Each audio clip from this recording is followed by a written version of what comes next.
Et nous voulons ce matin vous apporter la parole de Dieu.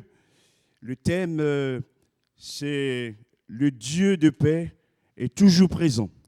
Nous l'avons entendu dans un don spirituel. Dieu est présent pour nous aider, pour nous encourager, pour nous restaurer, nous relever. Et c'est ce Dieu toujours présent que nous voulons parler ce matin en appuyant sur l'attribut de la paix. Premier point de ce message, la paix par le sacrifice. Nous étions éloignés de Dieu, nous avons désobéi à Dieu, nous marchions selon les vaines pensées de ce monde, selon nos propres aspirations et nos désirs. Et le Seigneur a vu notre misère et il va envoyer son Fils Jésus sur cette terre des hommes. Jésus qui est Dieu prend une forme humaine. Il va vivre parmi nous. Et le premier verset que j'aimerais citer, c'est celui-ci, Ésaïe 53, verset 5. Il est écrit ceci, « Le châtiment qui nous donne la paix est tombé sur lui. » Pour nous donner la paix, Dieu a sacrifié son Fils. Et c'est lui qui va prendre sur lui tous nos péchés, toutes nos maladies. Jésus a été châtié pour nous donner la vie. Normalement, c'était moi ou toi qui devrais être sur cette croix.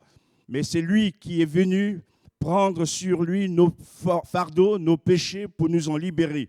Le châtiment qui nous donne la paix est tombé sur lui.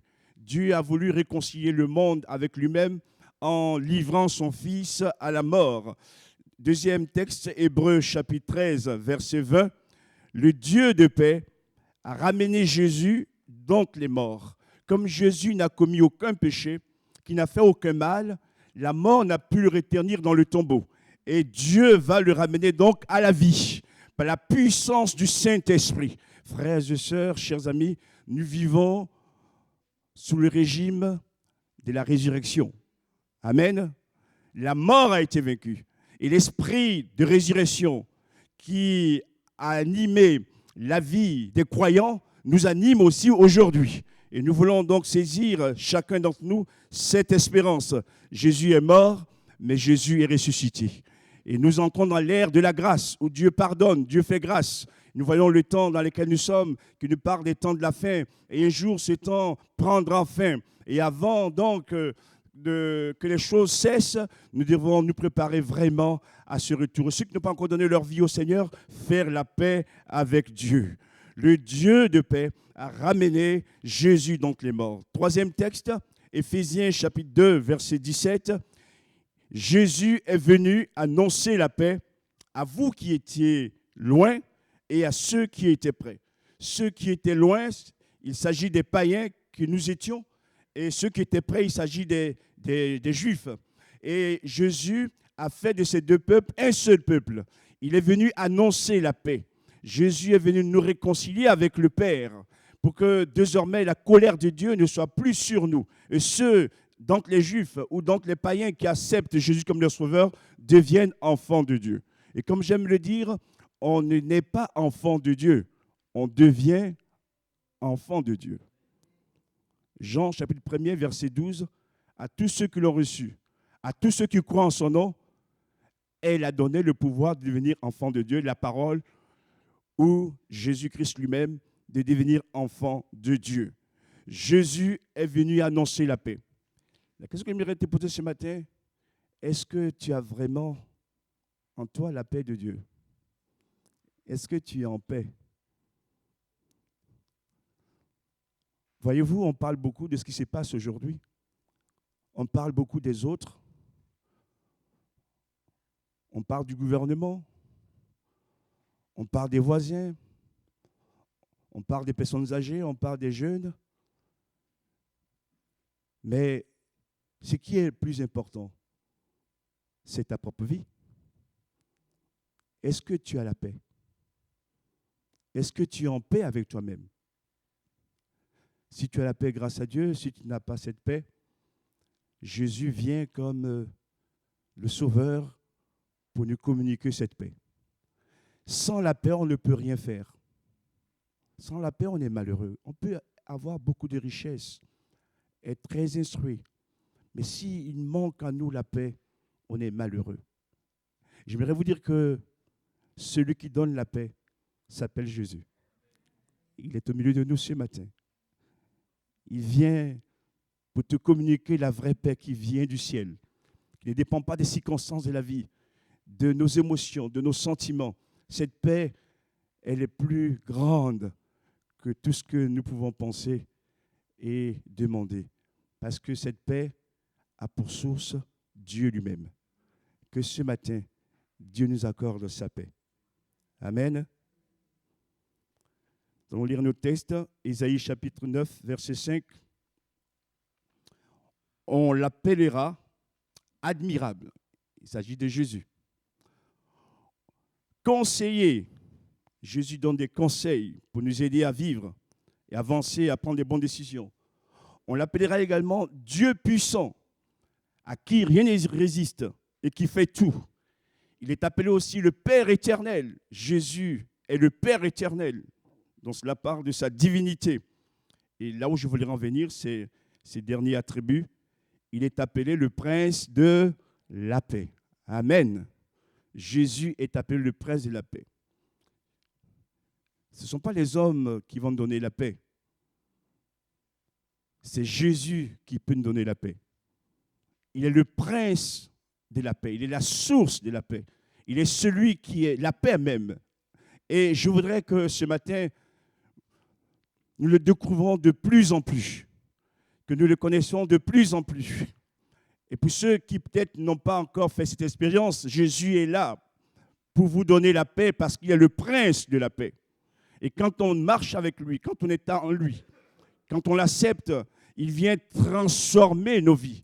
Toutes nos limites, le Seigneur nous permet de les déborder et de pouvoir faire des choses que nous ne pouvons pas faire nous-mêmes. On entend dans un don spirituel également, on a des capacités limitées, mais quand Jésus, le Prince de paix, vient, on nous donne sa paix, il nous libère notre potentiel et nous permet d'agir en son nom pour témoigner de sa grâce et de sa paix. Oui, Jésus est vivant, il est la lumière du monde et portons ce message autour de nous. Jésus est venu. Jésus va revenir.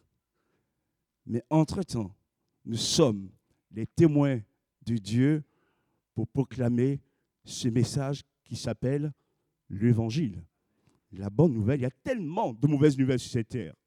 Et frères et sœurs, pour nous, c'est un grand jour également, puisque nous baptisons une sœur qui a donné sa vie à Jésus. Mais puisque elle, nous prions que d'autres encore donnent leur vie à Jésus, dans nos familles, dans notre entourage, que le Seigneur les éclaire avant qu'il ne revienne et que tous ensemble, nous puissions partir avec lui. Amen.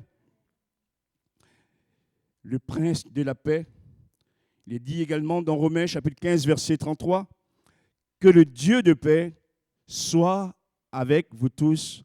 Et nous disons Amen. Que le Dieu de paix soit avec vous tous. Dieu ne vient pas comme un guerrier à nous. Dieu vient en nous comme le Dieu de paix. Amen. Et ce matin, considère Dieu comme celui qui ne vient pas pour te juger ou te condamner, mais il vient comme le Dieu de paix pour t'accorder la paix, pour aussi te prendre en charge, pour te libérer, pour te délivrer, pour agir en ta faveur. Et lorsque Dieu se manifeste dans une vie, lorsque Dieu est présent dans un lieu, sa paix est là. Amen. C'est sa présence finalement qui nous fait tellement de bien au travers des chants. Le Seigneur est là, il nous accorde sa paix. Cette paix, on ne peut pas l'acheter dans un supermarché, ni chez les médecins, ni chez aucun homme de la terre. Cette paix nous est accordée par Jésus et il le fait gratuitement. Amen. Que ce matin, Dieu nous accorde aussi sa paix dans le nom de Jésus. Deuxième point de ce message que j'ai intitulé « Le règne de paix ». Jésus a inauguré un règne qui s'appelle le règne de paix. 1 Thessaloniciens chapitre 5, verset 23. Que le Dieu de paix vous sanctifie tout entier. Quand on vient à Jésus, qu'on le reçoit comme sauveur personnel et qu'on décide de marcher avec lui, il y a après une autre étape qui est appelée la sanctification. Et il vient nous sanctifier dans un esprit de paix. Autrement dit, Dieu ne nous oblige pas. Mon frère et ma sœur, tu n'es pas obligé d'obéir ou de faire ce que Dieu t'a dit. Mais si tu veux être sanctifié par le Dieu de paix, tu dois te soumettre à sa parole. Amen. Et il ne suffit pas seulement de dire « J'ai reçu Jésus comme sauveur personnel, Jésus vit en moi, je suis sauvé », mais il faut aussi marcher dans la sanctification. Gloire à Dieu. Si je pousse ma pensée très loin, je dirais ceci: Jésus vient chercher ceux qui se sanctifient. Amen. Pas ceux qui se souillent ou qui vivent dans le péché alors qu'il les a déjà rachetés. Il faut donc qu'il y ait une rupture. Et ce matin, Jésus veut nous apprendre à venir à lui et il veut nous sanctifier pour nous accorder la paix. Plus on est sanctifié, plus on marche dans les voies de Dieu et plus notre paix grandit. Amen. Quelle que soit la tempête, quelles que soient les épreuves, parce qu'on est sanctifié par la parole, parce qu'on obéit à la parole de Dieu, rien ne peut nous emporter. Nous l'avons aussi chanté, tu es le rocher sur lequel je m'appuie. Un rocher sûr, inébranlable, quels que soient les vents, quelle que soit la décharge de l'ennemi, nous tenons bon, parce que nous sommes attachés à ce rocher, inébranlable, le rocher des siècles, que son nom soit béni. Jésus veut également sanctifier notre esprit, il veut sanctifier notre âme, et il veut sanctifier aussi notre corps. Souvent on le dit, et je le dis aussi, que Dieu vient sauver les âmes, mais ici les âmes dans le sens de la vie. Dieu sauve les âmes, mais Dieu sauve aussi notre esprit. Et Dieu sauve aussi notre corps. C'est la raison pour laquelle il est dit que notre corps est le temple du Saint-Esprit. Amen. Lorsque l'esprit, l'âme et le corps sont sanctifiés, nous pouvons alors nous offrir comme une offrande agréable à Dieu.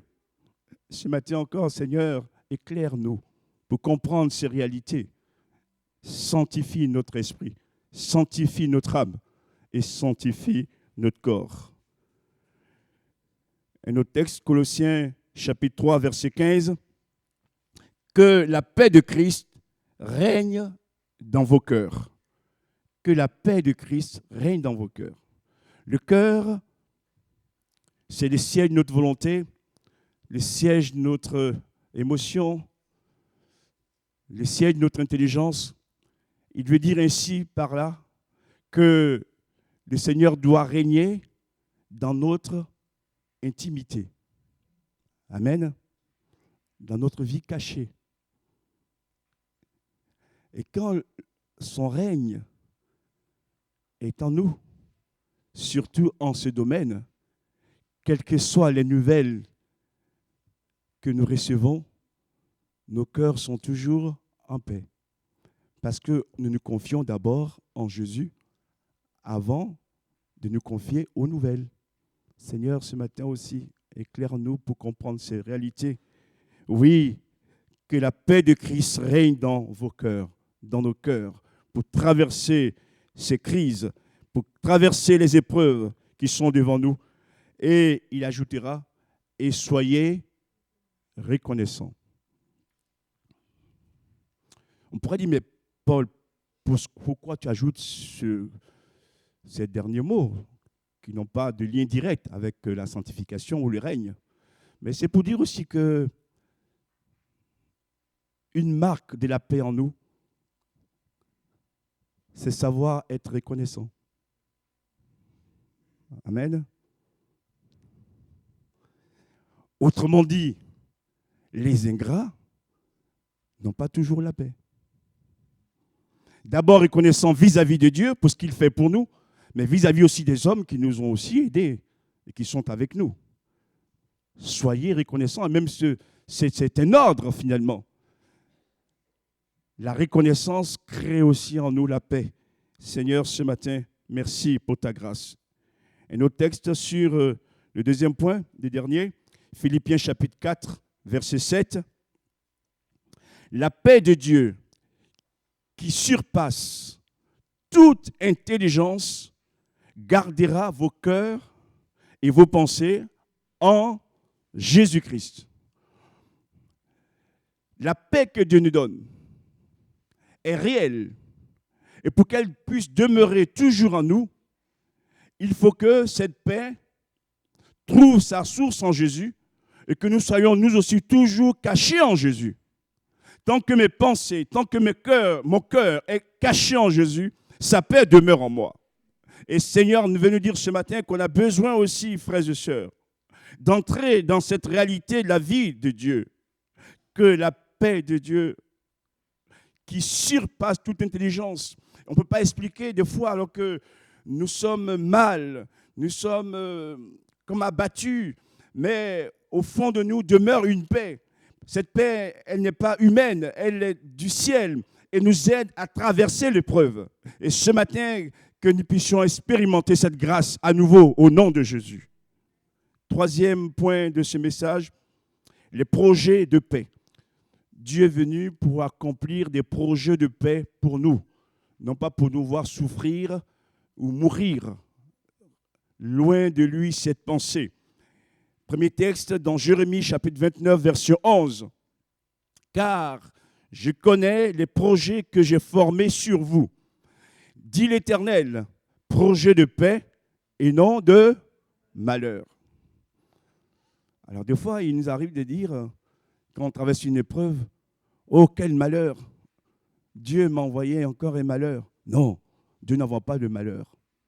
Dieu a un projet de paix pour nous, un projet de bonheur pour nous. Mais au moment où on traverse l'épreuve, Dieu teste notre foi.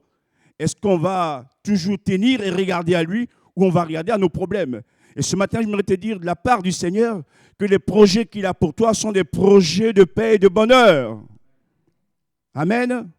Donc s'il y a une épreuve, s'il y a une difficulté, tiens bon et lutte avec le Seigneur pour pouvoir avancer et entrer dans la victoire et dans le bonheur. Merci Jésus. Je connais les projets que j'ai formés sur vous, projets de paix et non de malheur, afin de vous donner un avenir.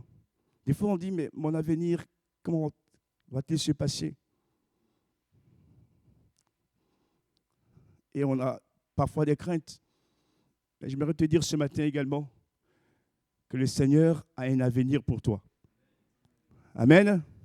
C'est lui qui va créer ton avenir, qui le prend en charge. Fais-lui confiance, n'arrête pas au passé, même au présent. Regarde à lui et il va venir te secourir. Dieu a un avenir pour chacun de nous. Les temps sont difficiles, sont particuliers, mais nous voulons dire qu'au travers de tous ces temps, Jésus nous fait la promesse de nous préparer et nous donner un avenir. Amen. Notre cœur s'attache à sa parole et cette parole, elle se réalise parce qu'on a foi en Dieu.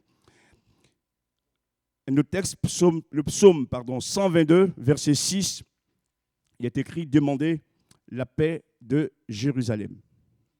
On est toujours dans les projets de paix. Il y a la paix que Dieu donne, le bonheur que Dieu donne, mais nous pouvons aussi demander la paix pour notre ville, la paix pour notre famille, la paix pour notre entreprise, la paix pour notre mari, pour notre épouse, pour nos enfants. On peut demander la paix. Donc, il y a aussi un sujet de prière. On doit faire de la paix aussi un sujet de prière. Et ce matin, qu'est-ce qui te tient le plus à cœur, mon frère et ma sœur? S'il y a la guerre autour de toi, s'il y a la guerre dans ta famille, tu peux demander la paix pour ta famille. Amen. Tu peux demander la paix aussi pour la ville où tu es. Et souvent, nous les chrétiens, on voit tout ce qui ne va pas, on juge le monde. Le Seigneur veut que nous puissions prier pour la paix de la ville de Dax, de la ville de Tartas, C'est là qu'il nous a placés d'abord, mais sans oublier aussi les autres. Gloire à Dieu. Prie pour la paix de ta commune. Prie pour la paix dans le lieu où tu travailles. Le Seigneur est celui qui entend la prière, qui l'exauce. Merci Seigneur pour ta parole. Dernier point de ce message, le quatrième, c'est la paix au travers de la foi. Et la paix que Dieu donne, qu'on demande, mais la paix aussi que nous recevons parce qu'on a manifesté la foi. Luc chapitre 7, verset 50, c'est Jésus qui parle à une femme, pas trop appréciée à cause de sa vie, dissolue, mais elle a marqué son amour à Jésus en lui lavant les pieds avec ses cheveux. Et Jésus lui dira ceci, ta foi t'a sauvé. Ta foi t'a sauvé, va en paix. Va en paix. Donc, par sa foi, elle est entrée dans une vie de paix. Amen. Et oui, quand on manifeste la foi en Dieu, Dieu crée en nous la paix. Parce que la foi nous permet de saisir les réalités des promesses et elles deviennent donc réelles en nous. Merci Seigneur. Par la foi, tu peux entrer dans la paix. Par la foi, tu peux vivre le miracle et qui crée en toi alors cette paix. Ce matin, je prie aussi que nous puissions faire des progrès au niveau de la foi. Si ta foi perd sa puissance, si tu as de moins en moins de foi, tu seras de plus en plus craintif. Et la paix va s'éloigner. Ce matin aussi, je prie pour que notre foi grandisse, afin que la paix demeure en nous. Amen. Merci Seigneur. Il y a donc aussi des actes à poser. Deuxième texte, Ésaïe chapitre 26, verset 3. À celui qui est ferme dans ses sentiments, tu assures la paix, parce qu'il se confie en toi. Être ferme dans ses sentiments pour Dieu, dans ses dispositions. Et cela donc crée en nous la paix. Donc on voit aussi qu'à la fois, il faut ajouter une fermeté. Autrement dit, il ne faut pas être des gens ballottés. Un jour on croit, un jour on ne croit pas. Un jour on dit Dieu est fort et puis le lendemain on ne sait plus s'il est fort ou pas fort. Il faut demeurer ferme. Alléluia. Seigneur, merci pour les promesses que tu nous as faites. Merci pour ta grâce. Et quelle que soit l'épreuve que je vis, je veux rester ferme pour que ta paix demeure en moi. Dans ce texte, la paix est signalée 2 fois. En hébreu ou chez les Juifs, quand ils disent là 2 fois, c'est que c'est sûr, c'est que c'est parfait. D'ailleurs, la version du Semeur traduit ces passages ainsi: à celui qui est ferme dans ses sentiments ou dans ses dispositions, tu assures une paix parfaite. Gloire à Dieu. Un autre texte qu'on va lire en Matthieu 5, verset 9. Heureux les artisans de paix, car ils seront appelés fils de Dieu. Dans d'autres versions, il est écrit heureux ceux qui procurent la paix. Donc, il y a la paix que Dieu donne. Mais il y a aussi la paix que nous devons aussi engendrer. Et souvent, on demande à Dieu de tout faire. Et nous, on est là, les bras croisés. Nous aussi, on doit contribuer à la paix. Et ici est faite une promesse à ceux qui procurent la paix. Ils seront appelés fils de Dieu, fils ou filles de Dieu. Et le texte, si on le sonde un peu plus, le mot qui va définir réellement la pensée, c'est « heureux les artisans de paix ». Ça veut dire quoi? Que la paix n'est pas facile à réaliser. Et c'est pourquoi on doit faire ce travail comme des artisans. Ce n'est pas d'usine industrielle. L'artisan boulanger, l'artisan serrurier, plâtrier, ils ont une manière de travailler avec beaucoup de finesse. Et ça prend du temps parfois, mais au bout, waouh, le pain que tu manges est bon.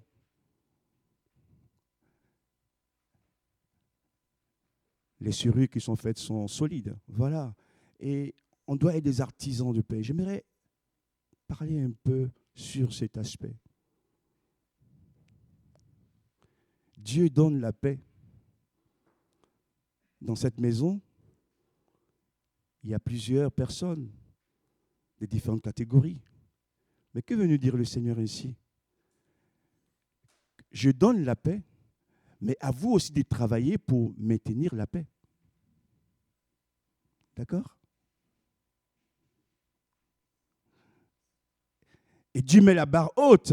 Il nous demande d'être des artisans de paix, des artisans, ceux qui procurent la paix. Le monde est en guerre sans cesse. Et pour que la paix puisse demeurer au milieu de nous, il faut que nous soyons aussi des artisans de paix.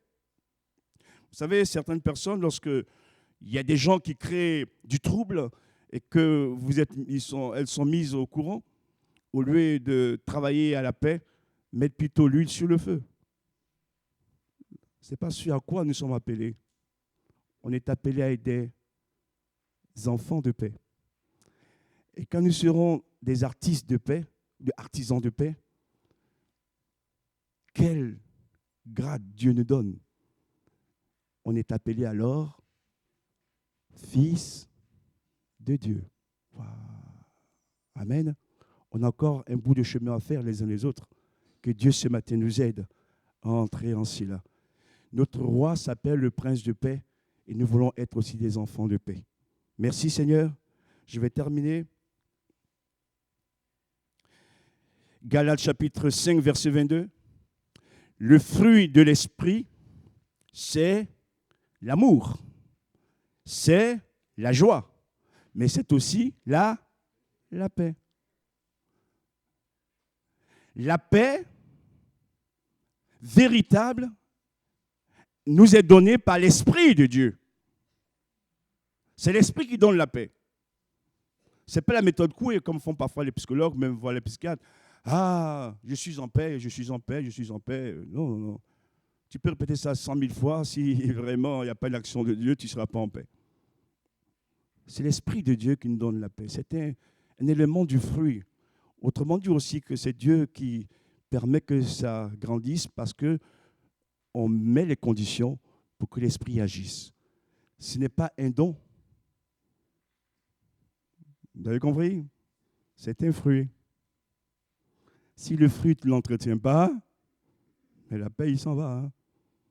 Seigneur, ce matin, aide-nous à comprendre cette réalité pour ta seule gloire au nom de Jésus. Romains chapitre 16, verset 20. Le Dieu de paix écrasera bientôt Satan sous vos pieds.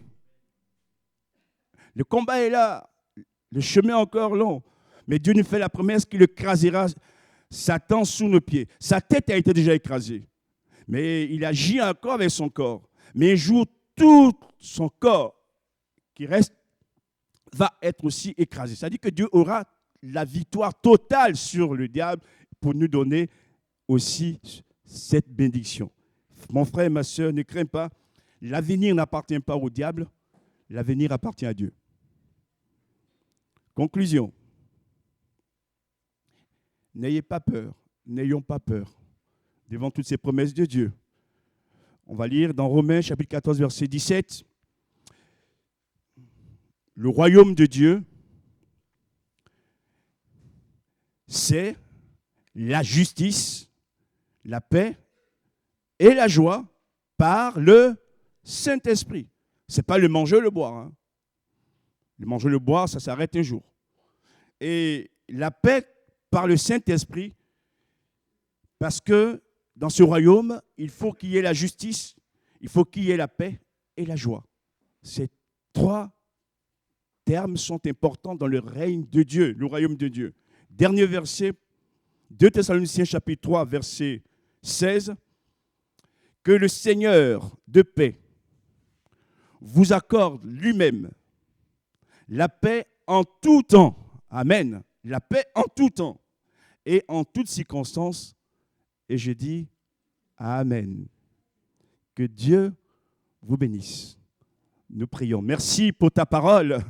Ce matin encore, tu nous as parlé pour nous édifier, nous encourager, mais aussi nous répondre. Seigneur, c'est vrai que nous cherchons la paix. Nous voulons la paix. Et tu nous montres que la source de la paix véritable, c'est toi-même. Tu es le prince de la paix. Ce matin, tu vois nos vies, nos combats, nos larmes. Et nous voulons nous confier en toi, Seigneur. Ceux qui ont perdu la paix, tu leur donnes de la retrouver au nom de Jésus. Ce matin, Seigneur, que ta paix règne au milieu de nous. Ta paix règne dans nos familles.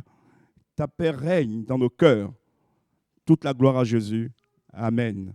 Dieu soit béni. Merci pour votre écoute.